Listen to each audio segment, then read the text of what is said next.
Smartphone gaming yang ingin tampil mainstream.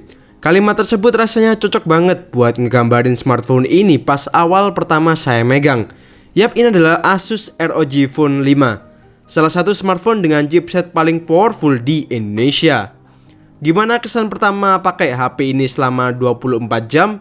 Yuk mari kita bahas selengkapnya.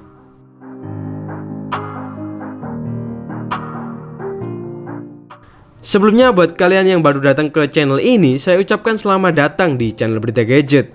Di channel ini kalian bakal dapetin informasi seputar gadget terkini ya, utamanya smartphone.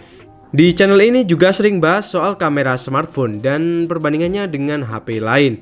Kalau kalian ngerasa cocok dengan konten tersebut, jangan ragu buat klik tombol subscribe dan nyalain lonceng notifikasinya ya. Oh ya, pertama saya mau ngucapin terima kasih buat Asus Indonesia yang udah minjemin HP ini. Dan juga terima kasih kepada Troll Gadget yang udah bantuin buat minjem HP ini ya. Salah satu yang bikin beda HP gaming dengan HP mainstream adalah packaging boxnya ini. Asus ROG Phone 5 ini bawa box yang cukup unik dan minimalis, dengan logo ROG di bagian depan dan tulisan seri mode ROG Phone di bagian bawahnya.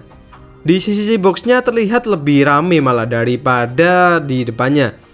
Di bagian kanan, kiri, bawah, dan atas ada tulisan ROG. Di bagian belakang ada data soal IMEI, spesifikasi, dan dibuat di mana HP ini.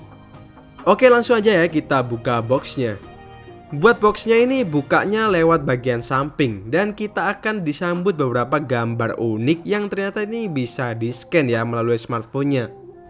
Lalu ada kartu garansi, buku panduan, hardcase yang berbentuk unik banget, stiker ROG dan stiker IMEI, dan kita singkirin dulu HP-nya ya. Kemudian di bawah ada charger 65 watt. Ada juga kabel data USB-C to USB Type-C yang udah braided. Kemudian ada penutup pin cadangan dan hampir kelupaan itu ada SIM ejector. Oke, ini dia smartphone-nya. Jujur saya itu dari awal emang pengen banget ya buat nyobain yang warna putih ini. Dan alhamdulillahnya itu Asus minjemin yang warna putih juga. Pas pertama kali megang ROG Phone 5 ini rasanya itu cukup berat ya, dan juga kerasa banget build quality-nya ini solid banget. Soal desain, menurut saya desain dari HP ini tuh masih kerasa gaming ya. Tapi saya melihat karakter gaming anti mainstream yang ada di generasi sebelumnya itu kini semakin berkurang. Untungnya pada bagian belakang ini Asus masih mempertahankan ciri khas sebuah smartphone gaming, yakni RGB lighting. Hadirnya RGB lighting ini menurut saya bagus karena bisa bikin HP kita itu kelihatan paling beda dari yang lain. Pas saya pakai keluar rumah, kurang lebih seharian aja langsung pada gagal fokus ya sama smartphone ini. Bahkan beberapa anak kecil pun langsung notice kalau ini ada ROG Phone 5. Dan tentunya perasaan kagum itu langsung terbersit ya. Selama pakai kurang lebih 24 jam, kesan pertama pakai HP ini tuh kesannya tetap ya agak berat. Karena emang bobotnya itu 238 gram. Tapi beratnya ini sebanding dengan apa yang bisa kita dapatkan dalam sebuah smartphone gaming. Soal spesifikasi sudah pasti ya paling atas di sini. Di smartphone ini ada Snapdragon 888, RAM 8GB, LPDDR5, dan juga storage 128GB yang udah UFS 3.1. Buat yang rasa base varian ini kurang nendang, ada juga kapasitas RAM 12GB dan storage 256GB. Dan kalau kalian tanya Antutunya berapa, ya sudah pasti. Jadi salah satu smartphone dengan Antutu paling tinggi ya buat ukuran smartphone Android. Tak cuma chipset yang menarik, selama saya pakai 1-2 harian ini saya juga terkesan dengan speakernya yang enak banget.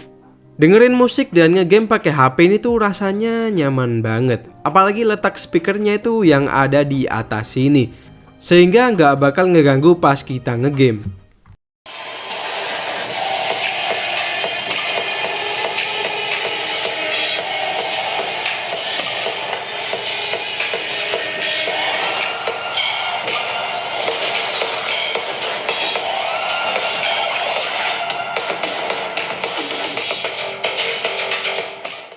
Kabar baiknya di ROG Phone 5 ini juga udah disertakan 3,5mm headphone jack.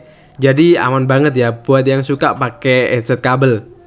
Hal yang mungkin bakal jadi pertimbangan dari HP dengan Snapdragon 888 itu adalah suhu dari HP-nya sendiri. Yap, kalian pasti udah tahu ya tentang isu ini. Dan ya, kadang hal tersebut saya alami selama pakai beberapa saat. Suhu itu akan meningkat ketika kita bermain game atau melakukan charging, apalagi pakai X mode di HP ini. Namun kalau buat multitasking ya normal-normal aja pakai HP ini. Ngomong-ngomong soal X mode, di mode ini kita bisa memaksimalkan tentang performa smartphone-nya buat gaming. Ada banyak pengaturan seperti network, display, bahkan hingga touch-nya itu bisa kita atur.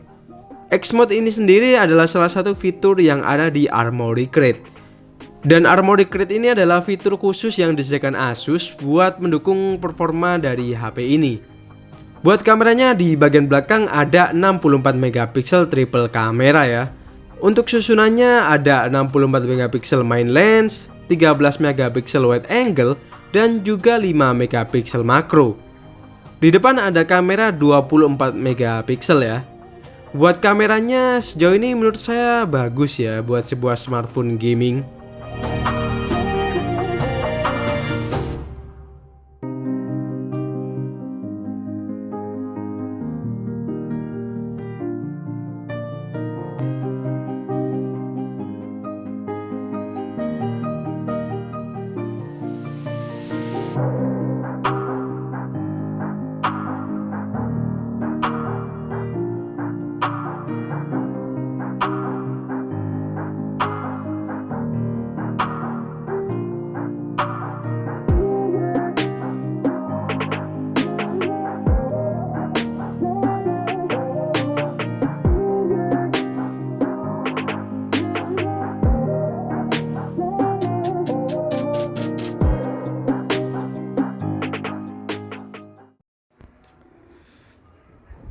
Oke, jadi ini adalah video 4K 60 fps dari Asus ROG Phone 5 ya.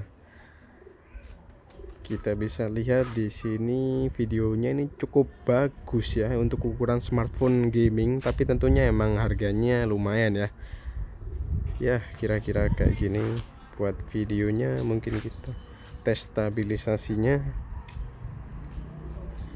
Dan stabil sih kalau kita lihat.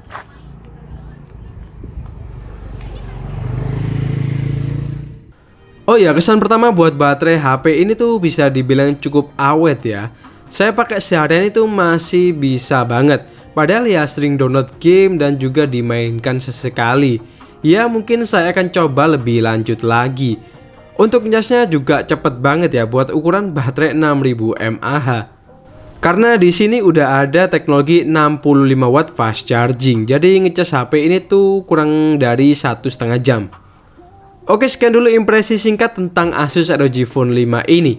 Tulis saja pendapat kalian atau pertanyaan kalian tentang HP ini. Mungkin saya akan menjawabnya atau di video review kita akan bahas sama-sama. Oke, Sofyan di sini pamit dan kita bakal jumpa lagi di video selanjutnya.